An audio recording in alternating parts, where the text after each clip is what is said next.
Alors, au lendemain de Pessah, comme on dit chez nous en anglais, Torpro, Tzado, que Akadosh Baruch Hu vous fasse gagner, que vous ayez toutes ces belles lumières. Vous savez que à Pessah, on reçoit des lumières qui sont gratuites. Akadosh Baruch Hu nous a déversé des lumières de miracles qu'il a fait pour les Béné Israël.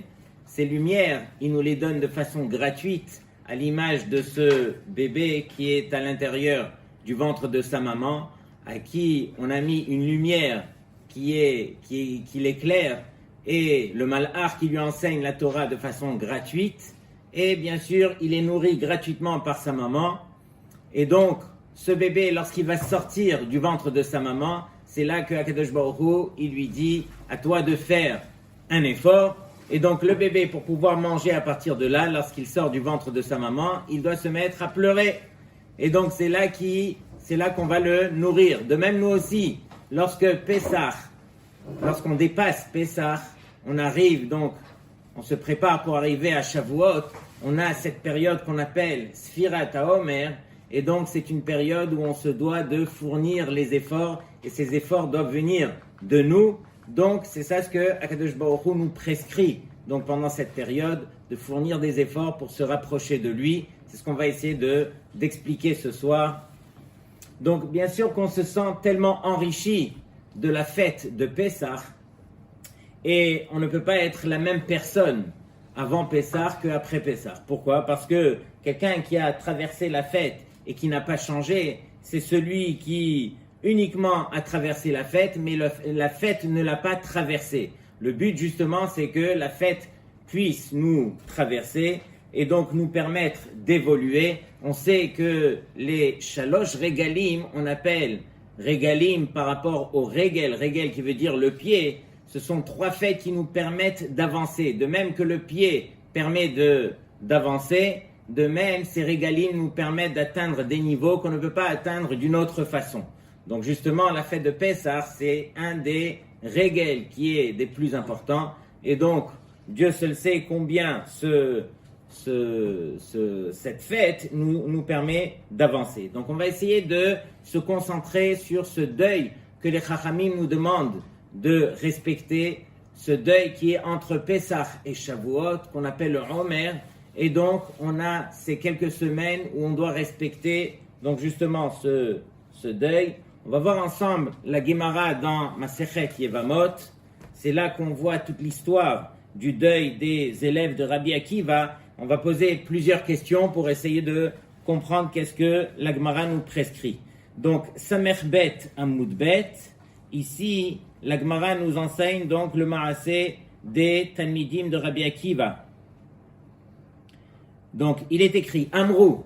C'est une braïta qui nous dit Shnem Asar Elef Zugim Talmidim Ayulo le Rabbi Akiva Migivat Ad Antipras, qui veut dire que d'un côté à l'autre d'Eretz Israël, Rabbi Akiva avait 12 000 paires de Talmidim.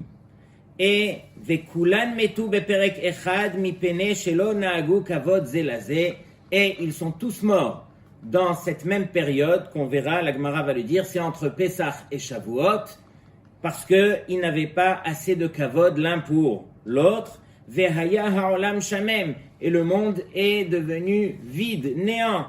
Ad sheba Rabbi Akiva etzel rabotem ou sheba darom, jusqu'à ce que Rabbi Akiva est descendu chez les Chachamim qui se trouvaient dans le sud, ou chez Naalahem, et il aura réenseigné donc toute sa Torah. Qui étaient ces Talmidim? Rabbi Meir, Ba'alanes, Rabbi Yehuda, Rabbi Yossé, Rabbi Shimon Bar Yochai, ve Rabbi Elazar ben Shamua. Vehem hemidu Torah otasha. Et c'est eux-mêmes, ces 5 Talmidim, qui nous ont transmis toute la Torah orale, la Torah de Rabbi Akiva, donc la Mishnah, et bien sûr toutes les explications de cette Mishnah. Donc on va voir plusieurs questions, bien sûr, qui sautent aux yeux. Pourquoi est-ce que la Gemara commence par nous citer 12 000 paires de Talmidim? Qu'est-ce que la Gemara aurait dû dire?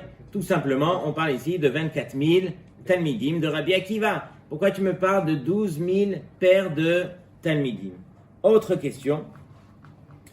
Pourquoi sont-ils morts de Mipene Shelo Nahagu Kavod Ze Bazé? parce qu'ils n'avaient pas assez de kavod les uns pour les autres. On n'a jamais vu que pour un problème de kavod, un problème de midot, alors on mérite la mort. On n'est pas sanctionné de mort dans la Torah parce qu'on a eu un manque de kavod pour son ami. Et d'autant plus que ici, si on regarde un peu plus loin dans la Gemara, ils ont mérité la pire des morts. La Gemara dans Brachot, elle dit qu'il y a 903 morts en tout. La plus facile s'appelle Mitat Neshika. C'est comme si on venait retirer un cheveu qui était posé sur du lait. Et la mort la plus grave, la plus difficile, c'est Mitat Askera. Askera, j'ai vu, il y en a qui disent que ce sont les mêmes lettres en français du mot cancer. Askera. Et cette mort, c'est cette mort que les 24 000 Talmidim ont eue. Et la Gemara a dit, ça ressemble à quoi? Ça ressemble à une pelote de laine qui est prise dans un buisson qu'on va essayer de retirer. On n'arrive pas à la retirer en une fois, on la retire en plusieurs fois. De même, la neshama qui est prise à l'intérieur du corps et qu'on va essayer de retirer et qui a du mal à sortir. Donc, c'est exactement cela. En français, on appelle ça la diphtérie. C'est quelque chose qui vient au niveau de la gorge, qui étouffe et qui descend vers les entrailles. Dans tous les cas, la question ici, c'est pourquoi, encore une fois, ces élèves ont mérité un tel sort.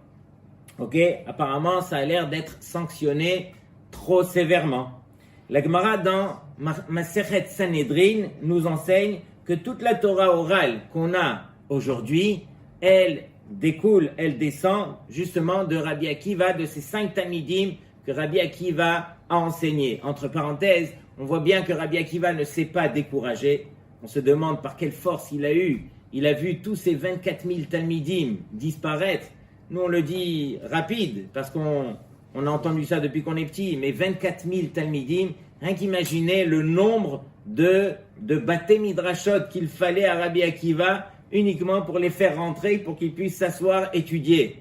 Lorsqu'on va aujourd'hui à Lakewood et on voit tous les Baté Midrashot, c'est l'endroit où il y a le plus de Bachurim et d'Avrechim, ils sont environ 6 000. Alors il y a déjà 3, 4, si je me rappelle bien, 4 ou 5 Baté Midrashot pour 6 000 personnes. Rien qu'imaginer 24 000 Talmidim, il n'y avait pas de stade à l'époque de Rabbi Akiva, et donc Rabbi Akiva se trouvait là-bas, ces Talmidim sont niftarim, ne se décourage pas comme on a dit, descend dans le sud et réenseigne sa Torah à 5 Talmidim qui eux nous ont transmis toute la Torah orale, celle de Rabbi Akiva. La question qu'on pose, c'est que qui est le grand perdant de toute cette histoire? C'est Akadosh Baruch Hu lui-même. Pourquoi? Parce que imaginez la Torah des 24 000 Talmidim qui a été perdue à cause de cela. Imaginez si on avait reçu la transmission de ces 24 000 Talmidim qui étaient des Tanaïm. Donc, Akadosh Baruch Hu, quelque part, c'est lui le grand perdant qui n'a pas pu nous transmettre une Torah aussi grande que celle des Talmidim. Mais encore une fois, pourquoi est-ce que Akadosh Baruch Hu a fait une telle chose de tuer donc ces Talmidim? On pourrait poser la question aussi, pourquoi est-ce que c'est arrivé exactement à cette période, entre Pessah et Shavuot? Pourquoi est-ce que Hachem a décidé donc que cette chose se réalise justement pendant cette période? D'autant plus que le Ramban dans la Torah nous dit que de la même façon que à Sukkot, on sait qu'il y a le dernier jour de la fête de Sukkot s'appelle Shemini Atzeret. Et donc le premier jour de Sukkot, c'est la fête. Et entre le premier jour et Shemini Atzeret, il y a les jours de Chol HaMoed. Chol HaMoed, ce sont des jours de fête. C'est marqué dans la Torah Mikrae Kodesh. Ce sont des jours qui sont très très élevés au niveau spirituel, où Akadosh Baruch Hu nous permet d'atteindre de hauts niveaux. Et ici, les Chachamim nous ont permis de travailler, la Torah nous permet de travailler pendant ces jours de Chol HaMoed uniquement pour que ça soit pas trop difficile. Mais réellement, ce sont des journées à part entière de fête. De même, le Ramban nous dit qu'il y a Pessah jusqu'à Atzeret, c'est comme ça que la Torah elle appelle Shavuot, elle appelle Atzeret. De même, il y a le même rapport. C'est-à-dire que Pessah, ce sont les jours de fête, Atzeret, c'est Shavuot, et entre les deux, les 49 jours, ce sont des jours qui sont considérés d'après le Ramban, comme des jours de Chol HaMoed. Donc rien qu'imaginer que cette période, c'est une période qui est très très élevée. Donc encore une fois, pourquoi est-ce que Hachem a choisi cette période justement pour punir les élèves de Rabbi Akiva? Dernière question, la question qui saute aux yeux. Rabbi Akiva qui est l'emblème de quoi? L'emblème de Klal Gadol Batorah Ve'ahavta l'Ereacha Kamocha. Comment est-ce que le maître qui a enseigné une telle chose, un tel enseignement, Ve'ahavta l'Ereacha Kamocha, n'a pas réprimandé justement ses élèves qui eux ont trébuché par la faute de Shelo Nahagu Kavod Zebazé. En d'autres mots, ils ont trébuché donc dans cette faute de Ve'ahavta l'Ereacha Kamocha. Pourquoi est-ce que le maître n'a pas reproché, réprimandé les élèves pour leur dire mais qu'est-ce que vous faites? Et quand il les a vus mourir au fur et à mesure, là il aurait dû leur dire qu'est-ce qui s'est passé exactement. Il y en a qui veulent dire que Rabbi Akiva, quand est-ce qu'il a sorti son Klal Gadol Batorah, c'était justement juste après cette période. Une fois que tout le monde est niftarim, là il a dit j'ai bien compris la leçon que le Ikar c'est Ve'ahavta l'Ereacha Kamocha, et peut-être que mes élèves n'étaient pas à la hauteur, et donc ils ont été punis justement pour cela. C'est pourquoi il a dit Klal Gadol Batorah Ve'ahavta l'Ereacha Kamocha. Mais on verra par la suite une autre réponse, un autre tiroutz à cette question. Donc pour répondre justement à toutes ces questions, on va poser une autre question, une belle Gemara que tout le monde connaît dans Masechet Shabbat, la Gemara qui vient nous parler justement de ce Inyan de Ve'ahavta l'Ereacha Kamocha, où il y avait un goy qui est venu s'adresser à Shammai et qui lui a demandé bien sûr de lui enseigner la Torah lorsqu'il se trouve sur un pied. Donc il lui dit Gayereni almenat shetelamedeni kol haTorah kula kesheani omed al regel achat. Lorsque je me tiens sur un pied, alors tu m'enseignes la Torah et par cela je vais me convertir. Et donc on voit que Shammai l'a repoussé jusqu'à ce que Hillel, il lui dit, il réfléchit et lui dit De'alach sane lechavrach lo ta'avid zohi kol haTorah kula.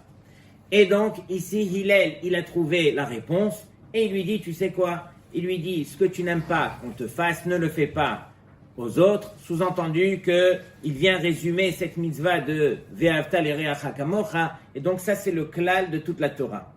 Il faut essayer de comprendre en quoi ça résume toute la Torah. Le fait de ne pas faire à son prochain ce qu'on n'aime pas qu'on nous fasse à nous-mêmes, en quoi ça vient résumer la Torah. D'autant plus que dans cette Torah, il y a des mitzvot qui sont Ben Adam la Havero, envers son prochain, et il y a les mitzvot Ben Adam la Makom. Donc ici, Hillel, il a choisi une mitzvah qui était Ben Adam, la Havero. Comment est-ce que cette mitzvah peut résumer toutes les mitzvot de la Torah? Arrête, dans la Torah, il y a des mitzvot comme par exemple les tfilin, etc., qui n'ont rien à voir avec cette mitzvah de Ve'ahavta l'Ereacha Kamocha. Donc comment est-ce qu'il lui dit, regarde, tu acceptes cette mitzvah et je peux te convertir, puisque cette mitzvah, elle comprend en elle toutes les mitzvot de la Torah. Donc il faut comprendre que Rashi ici, dans la Gemara, il nous cite deux réponses. Rashi nous dit que le rov des 613 mitzvot, ce sont des mitzvot qui sont Ben Adam la Havero. Puisque le rov des mitzvot de la Torah, ce sont des mitzvot Ben Adam la Havero, c'est la raison pour laquelle Ve'ahavta l'Ereacha Kamocha, c'est un klal, c'est une règle générale qui permet de résumer, d'englober en elle le maximum, la majorité des mitzvot de la Torah. Rashi donne un autre tiroutz, il nous cite un pasuk très important dans Mishlei. Rashi nous dit comme ça, Reacha verea avicha al ta'azov, qui veut dire que ici, lorsque je dis Ve'ahavta l'Ereacha Kamocha, Reacha, ici, comme le dit Shlomo HaMelech dans Mishlei, on fait référence à Kadosh Baruch Hu lui-même, qui est notre prochain par excellence, c'est à Kadosh Baruch Hu lui-même. Et donc ici, Rashi vient nous dire, fais attention. Lorsque tu feras attention au rapport que tu as envers Akadosh Baruch Hu, alors vadaï que c'est uniquement de la sorte que tu pourras te rapprocher de ton prochain.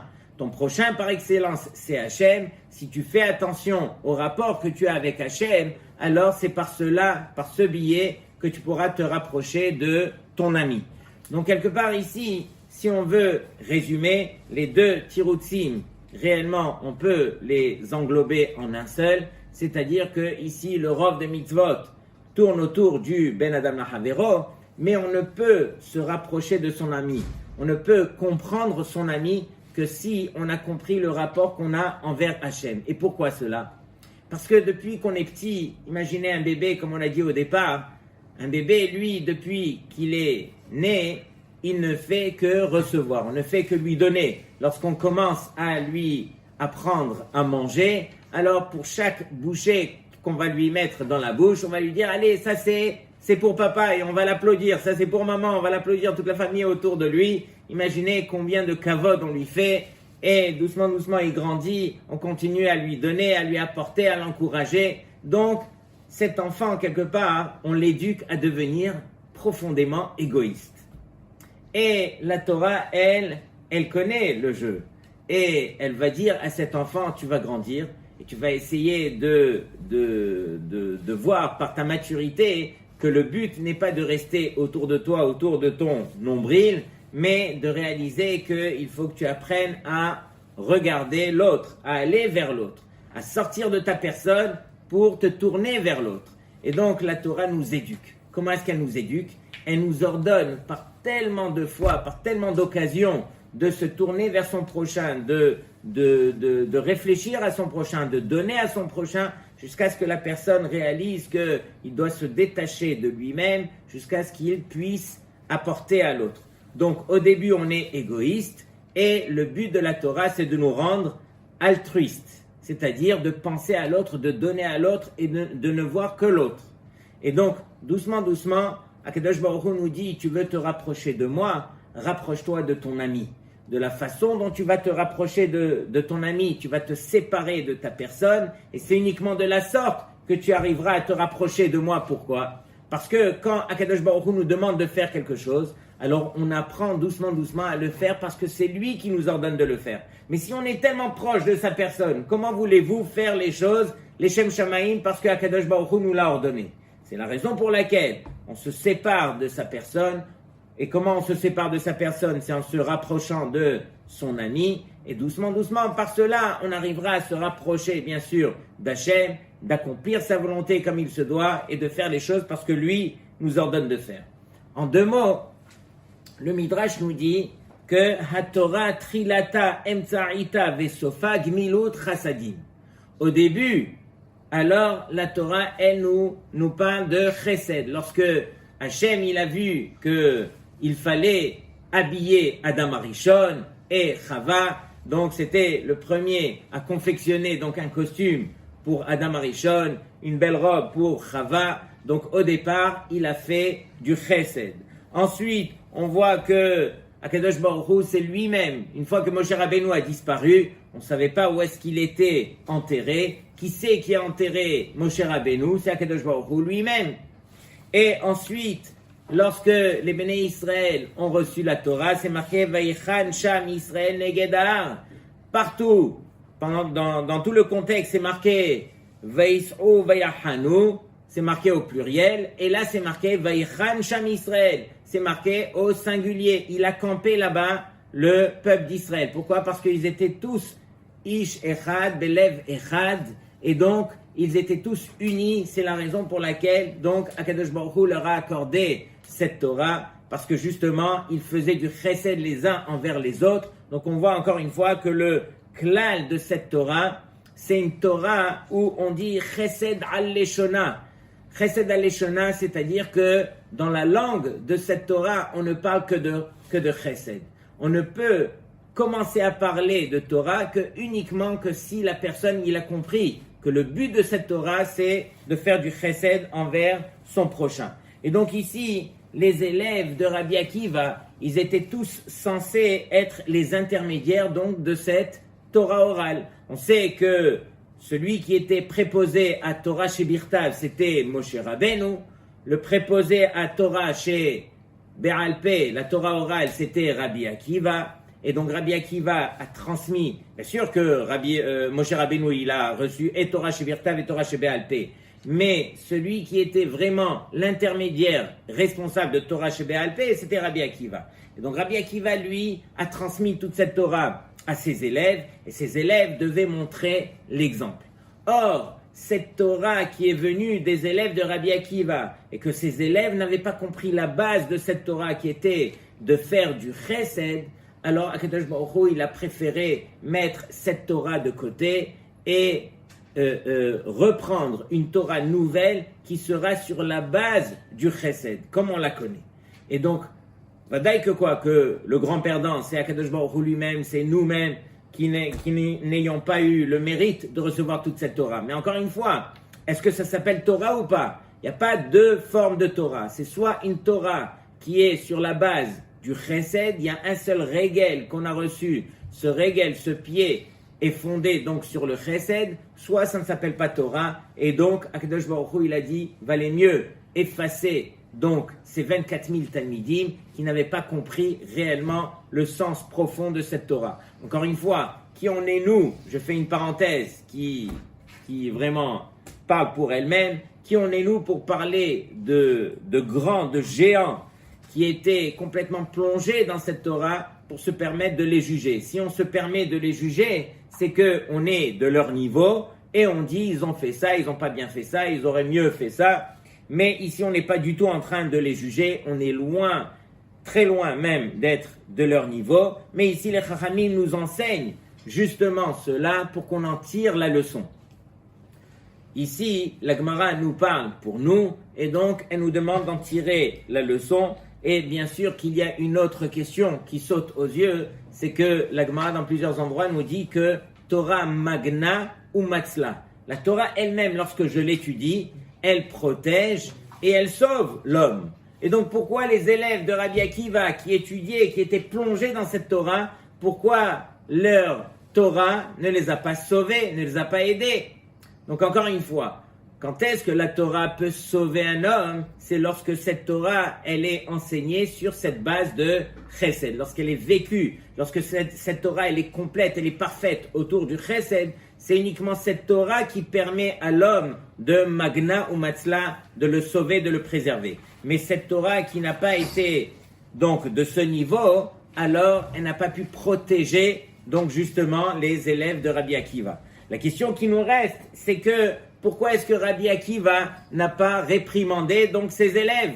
Lui qui tenait ce klal de Ve'afta l'ereacha kamocha, qui a vu que ses élèves trébuchaient justement sur cela, pourquoi est-ce qu'il n'a pas pris le temps de les réprimander? Alors, Rabbi Akiva, il a été trompé par ses élèves. Comme la Gemara nous le dit, elle dit, ici on parle de Shnem Asar Elef Zugot Hayulo le Rabbi Akiva. Qu'est-ce qu'il avait Rabbi Akiva? Il avait 12 000 paires d'élèves. C'est pas marqué, il avait 24 000 Talmidim. Et donc quand Rabbi Akiva est rentré au Beth HaMidrash, qu'est-ce qu'il les voyait? Il les voyait en chavrutot, il les voyait en paires, et il les voyait en train de partager. Et bien sûr, ils avaient l'air d'être des amis, ils avaient l'air d'être vraiment unis. Et donc Rabbi Akiva, il a été trompé justement par ses élèves. Mais il faut réaliser que c'est pas parce qu'on est à deux que automatiquement il y a de la hardout entre nous. Très souvent, il y a des gens qui se mettent à deux pour exclure le troisième. Il y en a qui se mettent à 10 pour exclure les 10 autres. Et ainsi de suite. Il y avait des clans parmi eux qui ne permettaient pas de vivre le vrai chesed comme on l'entendait. Et de l'extérieur, on ne pouvait pas remarquer cette chose-là. Donc, quelque part, on nous rappelle à l'ordre ici. On nous demande vraiment de nous rapprocher de son ami, de ne pas faire du chesed uniquement qui est intéressé, avec qui on s'entend bien, avec qui on aime bien faire du chesed, et là, de faire du chesed comme Akadosh Baruch Hu nous l'ordonne de faire. C'est-à-dire, dans tous les cas, on ne mesure pas le chesed, on ne calcule pas le chesed. Lorsque on vient pour inviter quelqu'un chez soi à la maison, quelqu'un qui a besoin d'être invité, on va dire un vendredi soir chez soi à la maison, et on le voit arriver, c'est pas vraiment l'invité qu'on aurait souhaité à sa table, ok, ça vous dérange, peut-être les odeurs, peut-être et ainsi de suite. Alors, on se dit non, c'est pas vraiment lui que j'aurais voulu. Akadosh Baruch Hu nous dit, il n'y a pas de plus grand chesed que de faire du chesed qui est complètement désintéressé. On fait un chesed qui est gratuit. Peu importe qui est la personne, on invite et on reçoit tout celui qui a besoin d'être invité. Et donc ici, encore une fois, on n'appartient pas, chas v'shalom, à un clan, on appartient au Klal Israël. Et le Klal Israël, c'est l'emblème de celui qui arrive à partager avec l'autre, à penser à l'autre. Et donc j'ai vu un grand chidouche aujourd'hui, puisqu'on est Parashat Shmini, on va en profiter. C'est marqué dans Parashat Shmini qu'il y a, à la fin de la paracha, c'est marqué qu'il y a des animaux qu'on a le droit de manger, d'autres qu'on n'a pas le droit de manger. De même pour les poissons, de même pour les oiseaux. Et donc parmi les oiseaux, j'ai vu qu'il y en a un qu'on appelle Hassida. Hassida, c'est quoi en français? La cigogne. Et pourquoi est-ce qu'on l'appelle Hassida? Rashi nous dit, parce que She'osa Chesed im Chavrotea, parce qu'elle fait du Chesed avec ses amis. Du fait qu'elle fait du Chesed avec ses amis, on l'appelle Hassida. Et donc, ici, la Torah nous dit, Hassida, c'est interdit d'en manger. Et donc, on pose la question, pourquoi est-ce que la Torah, elle a interdit la cigogne? On aurait dû en manger, et même beaucoup, pour devenir tous des Hassidim, grâce à la Hassida. Mais on voit que quoi? Que le Ramban nous dit, pourquoi est-ce qu'on ne mange pas certains animaux, comme les oiseaux qui sont sauvages, etc. Justement pour ne pas prendre d'eux leurs mauvaises midot, ne pas devenir cruel, ne pas devenir sauvage, ne pas... Voilà. Et donc, il faut réaliser que tout ce qu'on met dans la bouche, alors on devient une partie de ces choses qu'on met dans la bouche. C'est la raison pour laquelle la Torah nous prescrit de ne pas manger tels et tels animaux pour ne pas devenir justement comme eux. Leur nature n'est pas la nature des Béné Israël. Et donc, ici, encore une fois, pourquoi est-ce qu'on ne mange pas la Hassida? Écoutez bien le Hidouche. C'est que la Hassida, c'est vrai qu'elle fait du Chesed. Mais elle fait du Chesed uniquement im Chavrotea, uniquement avec ses amis, avec ceux qui lui sont proches.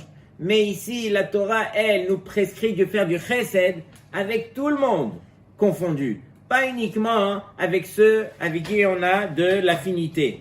Et donc, ici, Akadosh Baruch Hu, il nous dit, et il nous dit, tout ce que Akadosh Baruch Hu, il fait, c'est faire déverser du chesed sur nous, bien qu'on ne le mérite pas, de façon complètement gratuite et désintéressée. Akadosh Baruch Hu, il nous donne, il ne fait que nous donner. De même, nous aussi, on grandit et on réalise que on se détache de sa personne, on se rapproche du prochain, et doucement, on va, par ce biais, se rapprocher d'Hachem. De la même façon que Hachem ne fait que donner, ne fait que apporter, de même, nous aussi, on arrive à cela. Et donc, ici, pourquoi est-ce qu'on porte le deuil des élèves de Rabbi Akiva? On sait tous que le deuil ne peut pas dépasser 12 mois. Ok? Lorsqu'on est endeuillé, même des plus proches, comme les parents, alors, après 12 mois, ça y est, le deuil s'arrête. Et on voit ici que ça fait des générations qu'on continue à porter le deuil des élèves de Rabbi Akiva. Comment se fait-il que jusqu'à aujourd'hui, on ait sur nous ce deuil? Et donc, on explique par cela, c'est justement pour apprendre la leçon, pour comprendre que le cœur doit apprendre à se séparer de toutes ces choses qui nous fait écran avec son prochain.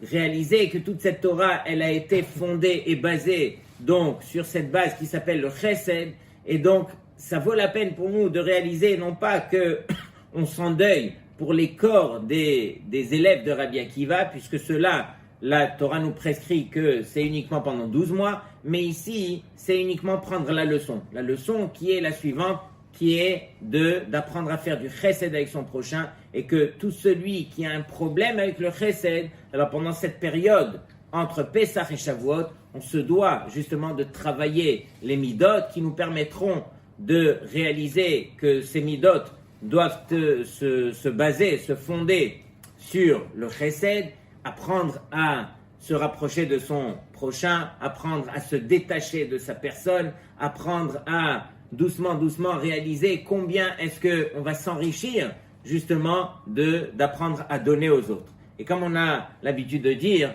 le verbe donner en hébreu, c'est un mot qui se lie à l'endroit comme à l'envers, noten, nun tavnun, il se lie à l'endroit comme à l'envers. Justement, c'est un clin d'œil que Akadosh Baruch Hu nous fait pour nous dire donne et moi je te donne. Donc, on a tout à gagner justement de se tourner vers son prochain, d'apprendre à donner à son prochain, justement pour que Akadosh Baruch Hu soit fier de nous et qu'on ait enfin appris cette leçon et que ce deuil Be'ezrat Hashem disparaisse pour que Akadosh Baruch Hu puisse dire Hazak Baruch, vous avez compris la leçon. Shabbat Shalom les Kulchem.